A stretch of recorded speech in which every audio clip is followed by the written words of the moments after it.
Pero toda la noche. Toda la noche. Estamos listos. Este otoño 2022. Vamos a acompañarte todo el día. Todo el día. Para contarte lo que pasó. Y lo que viene. Somos la radio que te habla. Y te acompaña en tu frecuencia. 103.1. Somos Cadena 103. No te muevas. No te muevas de aquí. El día es largo. Y nos quedamos con vos. Presenta la siguiente entrevista Ciarpela Bienes Raíces, Moreno 3181. 8 de la mañana, 6 minutos, y tenemos una visita muy especial porque hoy es el cumpleaños, es del signo de Géminis, pero también trabajó en la educación. Estamos hablando del señor Marcelo Di Mario, que fue director provincial de los consejos escolares en el periodo de la gobernación de María Eugenia Vidal. Muy buenos días, Marcelo, ¿qué tal? Ezequiel García, un gusto tenerte acá y muy feliz cumpleaños. Bueno, gracias Ezequiel, gracias por la invitación, gracias a Maite que también nos permitió estar hoy aquí, así que para mí es un placer. Bueno, en la jornada de ayer estuviste brindando una charla. Creo que ya es la segunda que estás dando, porque aquí en Olavarría. Vos estás trabajando con respecto a lo que tiene que ver el futuro de la educación inclusiva y también los roles dentro de lo que es el consejo escolar. Y cómo deberían trabajar los consejos escolares en base a la educación y esa conexión con las escuelas, ¿o me equivoco? No, está perfecto. Nosotros después que dejamos la gestión en 2019...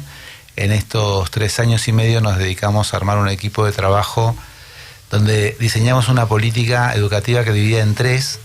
Lo primero que es la primera etapa, que es de 0 a 6, una etapa donde nosotros decimos que si no hay igualdad de origen es muy difícil que esos chicos lleguen con la posibilidad de aprender en las escuelas. Y ahí nos metemos de lleno directamente con lo que es la nutrición, primero de las madres, luego de los hijos, luego lo que es la vinculación con la escuela, con la primera etapa. Sí. Luego en lo que es la etapa propiamente dicha educativa, que va desde los 6 años hasta que termina el secundario, donde nos metemos de lleno con las nuevas currículas, las nuevas formas de enseñanza a base de proyectos, la posibilidad de vincular a esos chicos con nuevas metodologías que tienen que ver más acorde con lo que ellos tienen la posibilidad de aprender y la facilidad de aprender.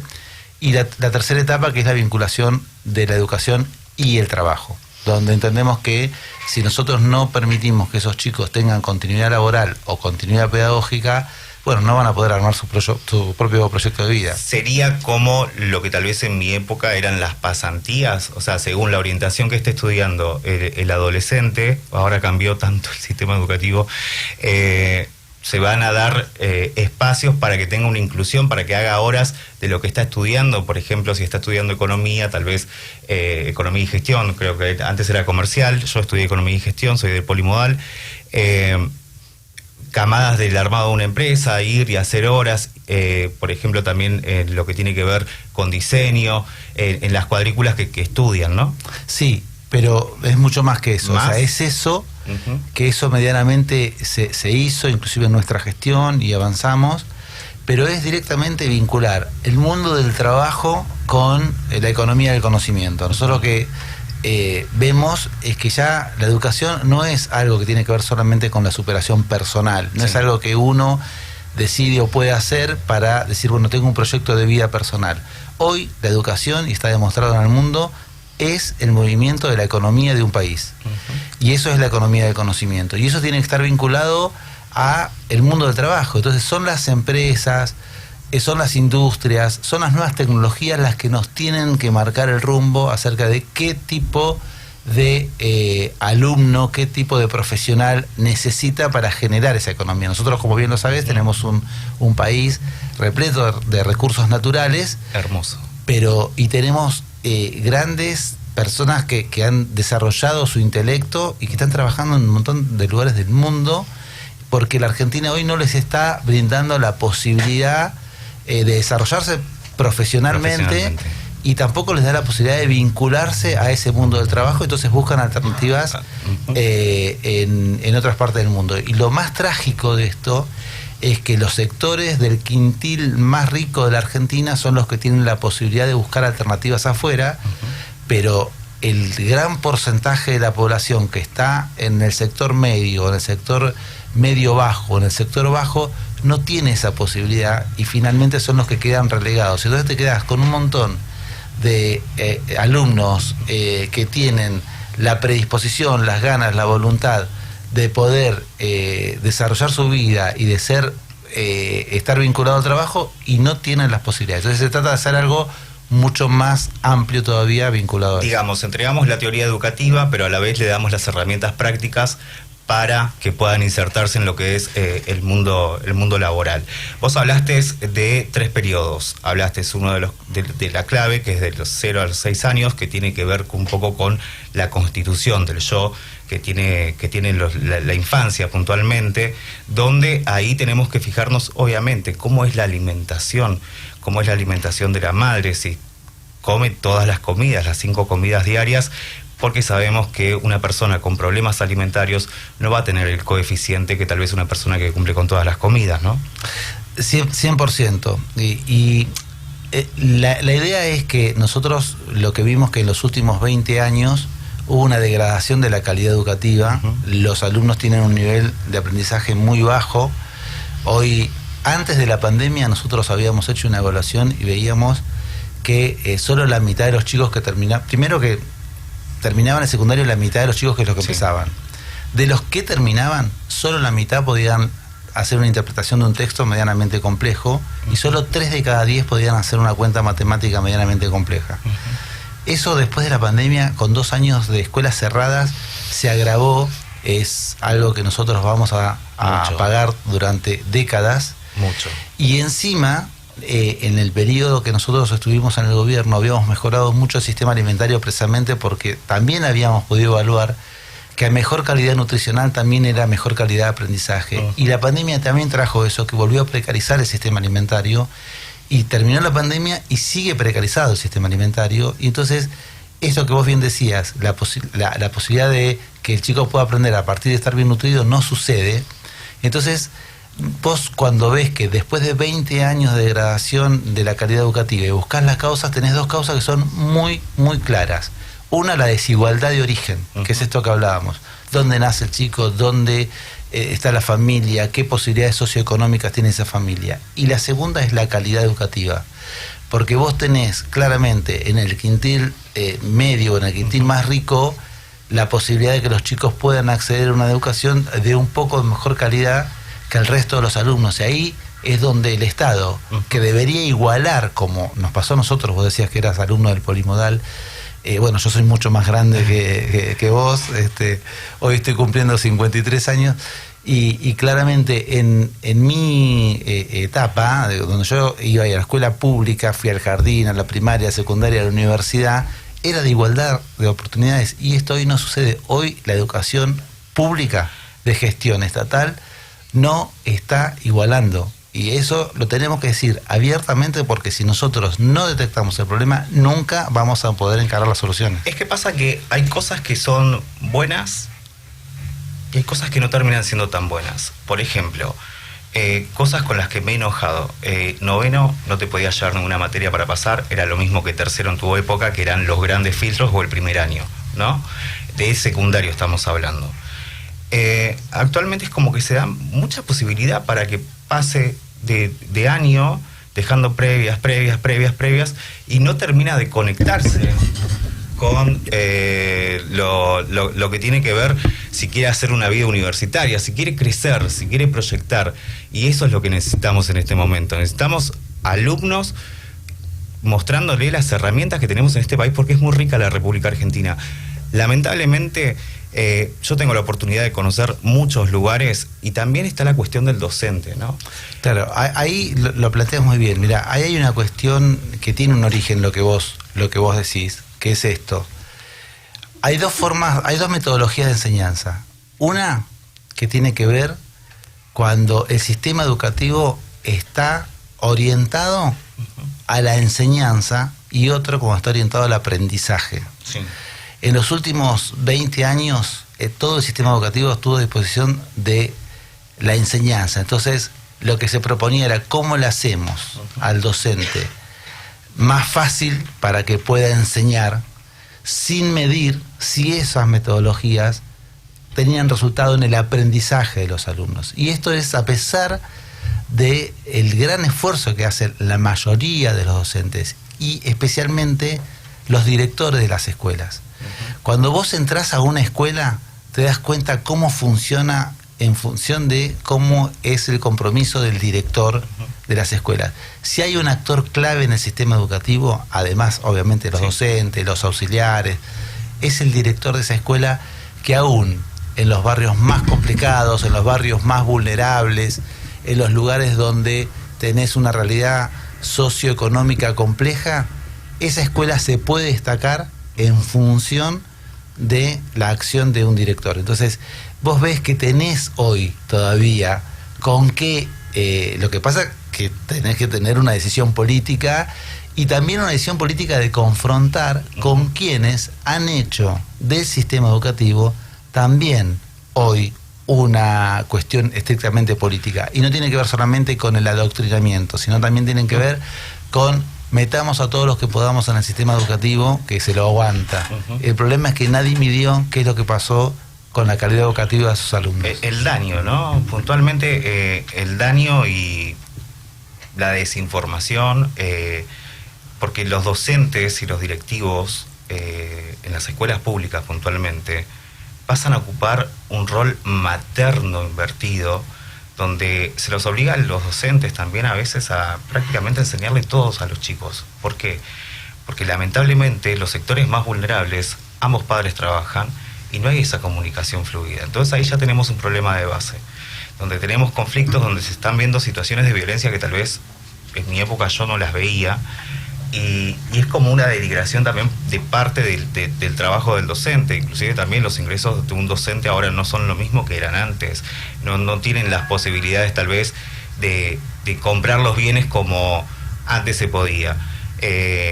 Empezás con una suplencia ya cuando tenés el 75% de la carrera, empezás con las suplencias, tenés que ir a los concursos todo el tiempo, tenés que hacer las capacitaciones para sumar puntaje, y a veces es muy estresante. Yo creo que también los docentes, a los que aplaudo, en la pandemia se tuvieron que rehacer solos.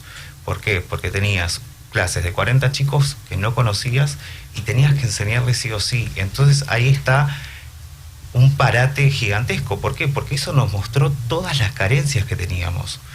Entonces hay que empezar a proyectar. Yo no digo tal vez un solo espacio político, y antes de que vos llegues lo dije.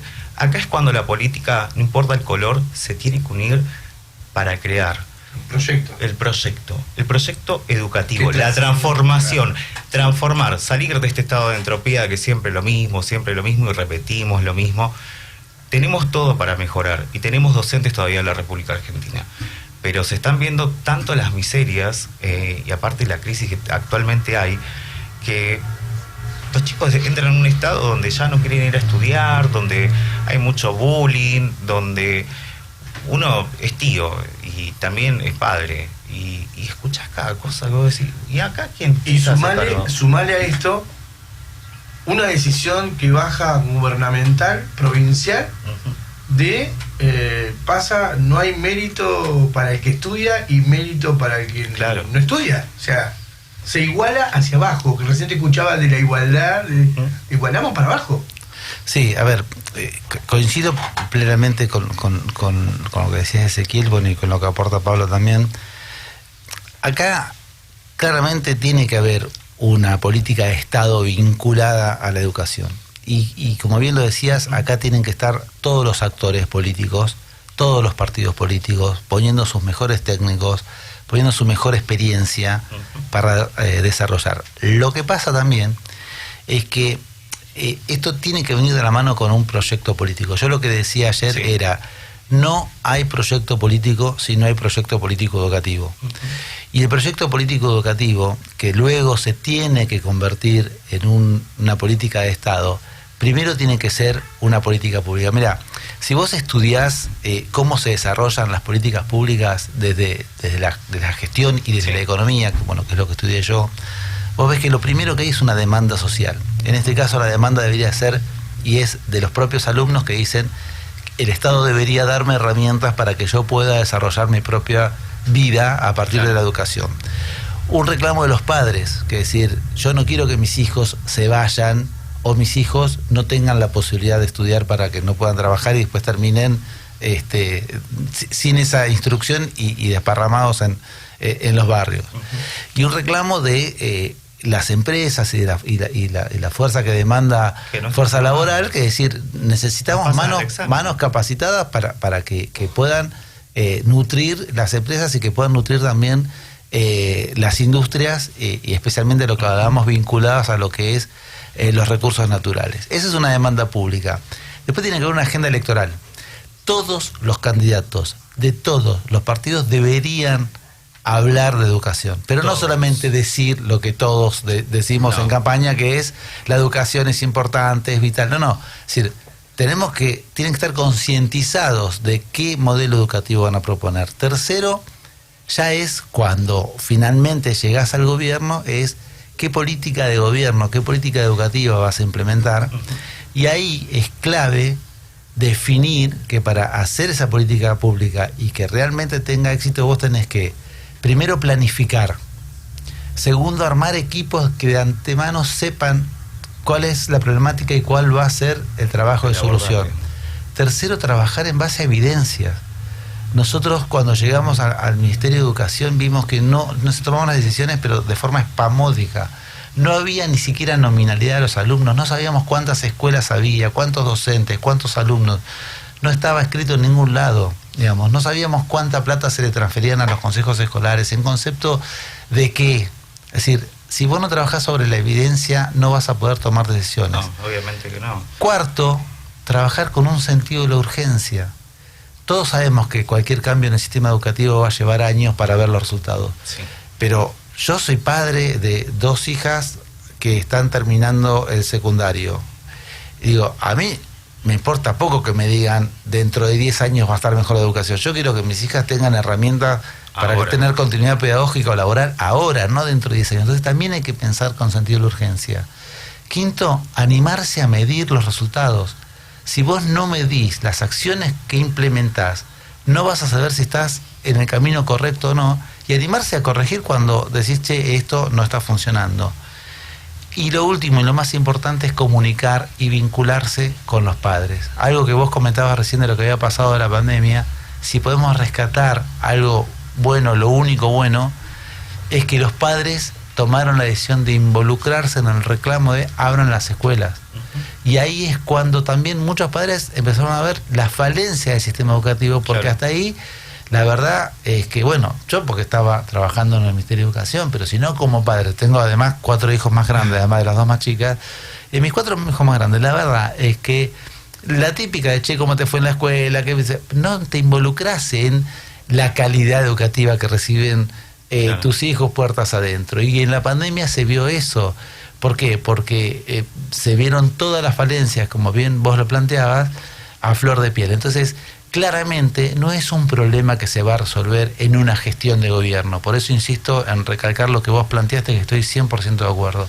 Esto necesariamente debe ser un acuerdo político pensado para los próximos 20 años. Si vos considerás, como decíamos al principio, que la economía del conocimiento no es solamente que cada uno de nosotros puede utilizar la educación para tener un proyecto de vida, sino que es el motor de la economía de un país, el motor de desarrollo y progreso de un país, entonces todos nos tenemos que involucrar para que eso suceda. Mi última pregunta, Marcelo, va referido con respecto a lo que tiene que ver la educación y la inclusión, y esto te lo hablo como acompañante terapéutico también.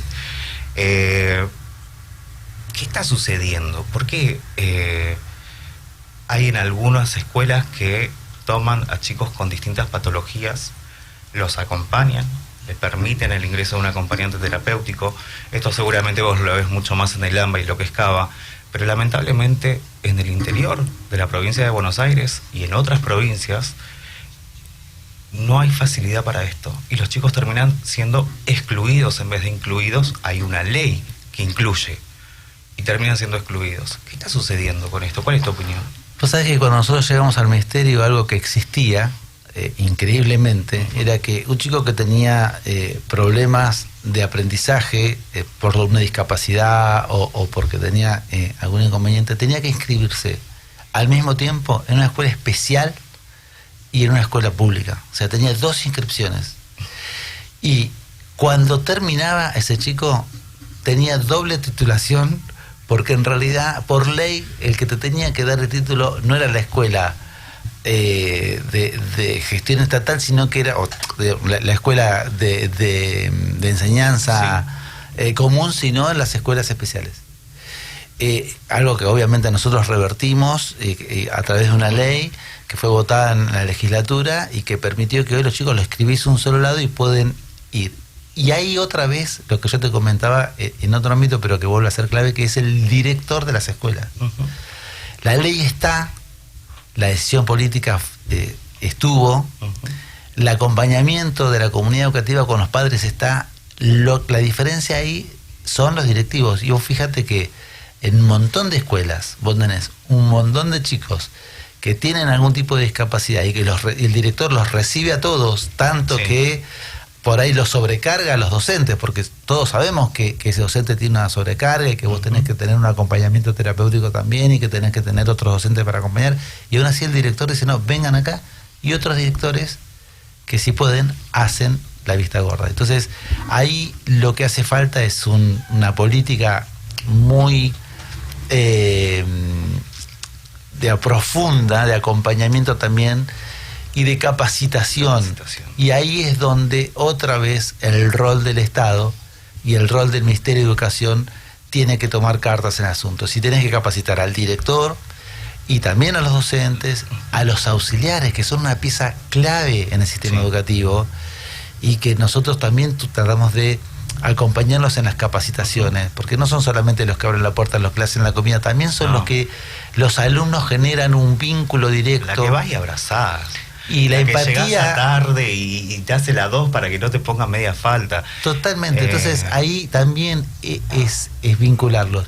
Y volviendo al origen de la charla y de mi visita a Olavarría, tiene que ver con el rol del Consejo Escolar. Digamos, nosotros entendemos que el Consejo Escolar tiene que tener un rol de acompañamiento a los servicios educativos. Yo le decía, y Maite, que nos está acompañando hoy acá también, se ríe porque yo siempre les decía cuando los visitaba, yo visité los 135 consejos escolares en mi gestión por toda la provincia, y hablando con todos los consejeros yo les hacía una cuenta. Decía, mira, vos desde que asumís, en los 4 años tenés 1000 días de gestión, si es que no contamos los sábados y domingos, porque si no serían 1400. En esos 1000 días de gestión vos tenés que dividirlo por la cantidad de servicios educativos que tenés en cada localidad. Claro. Acá hay 200. Vos tenés que visitar a cada servicio educativo 5 veces. En la cuenta, 1000 dividido 200 te da 5, es la cantidad de veces que tenés que visitarlo. Por consejero. Si vos en un consejo como este tenés 8 consejeros, es decir, que acá ese servicio educativo, no al espacio físico, porque vos sabés que bien que hay edificios que tienen más de un servicio educativo. A cada servicio educativo tendría que ser visitado 40 veces en 4 años. O sea, 5 veces por cada consejero escolar, por cada uno de los 8 consejeros. Y no sucede. Porque ese acompañamiento es clave precisamente, entre otras cosas, para lo que vos planteabas. A ver, ¿qué pasa con la inclusión en esta escuela? ¿Qué pasa con el sistema alimentario? ¿Qué pasa con el transporte, con los chicos que son transportados? ¿Qué pasa con el agua potable? ¿Qué pasa con la infraestructura? Y ese es el rol que el consejo, por eso es importante el consejo. En cada municipio vos votás, además de votar al intendente y votar a los concejales, votás a los consejeros. Es cierto también, y esto lo podemos discutir muchísimo, que hoy está desvalorizado el rol del consejero, porque el consejero es un rol político, por eso te vota la ciudadanía. Tendría que estar en una boleta separada de los concejales, porque la gente finalmente no sabe qué vota, si el cargo es municipal o si el cargo es provincial, si depende del intendente, del gobernador o de Dios y María Santísima, pues no está claro eso, y claramente hay que definirlo desde la política. Y también hay que restarle cuestiones administrativas, porque hoy, de hecho nosotros hicimos muchísimo en eso, que es digitalizar procesos para que tengan más tiempo para ejercer ese rol político, acompañando a los directores, a los docentes, a los auxiliares y a los padres. Los padres tienen que tener un vínculo directo con el consejo escolar y con cada uno de los consejeros. Así que bueno, un poco la idea a futuro está, la planificación está, tenemos intenciones claramente de volver al gobierno de la provincia de Buenos Aires para poder ir a fondo con las reformas estructurales que creemos, y generar, como bien lo planteaste, que es la clave de todo esto, un consenso con el resto de los partidos políticos para que los próximos 20 años, por lo menos en los 10 puntos claves que sepamos que tienen que ver con que darle la posibilidad de verdad a que ese alumno vuelva a tener la idea sarmientina de la educación, que es una educación pública y gratuita que te brinde igualdad de oportunidades. Tal cual. Aparte, vos venís de la rama del radicalismo. El radicalismo luchó mucho por los estudios públicos, puntualmente por los universitarios. Entonces, hagamos todos, las personas que están del otro lado también, hagamos todos poniendo un granito, presentando proyectos, acercándonos, conociendo, preguntando, indagando, porque seguramente los padres que están del otro lado escuchando no sabían que podían acercarse al consejo escolar, a no ser de que sea para presentar una denuncia o una queja, pero exijamos a las personas que se votan y que están ocupando un cargo. Yo siempre digo eso, nosotros les pagamos, entonces que cumplan sus funciones. La verdad, Marcelo, un gusto. Gracias, Maite, muy linda charla. Gracias a ustedes. Que termines bien el día y muy buen fin de semana largo y feliz Día del Padre también, porque el domingo es el Día del Padre. Y lo único malo que no trajiste nada porque... Sí, pero bueno, me explicaron después de cómo funciona acá.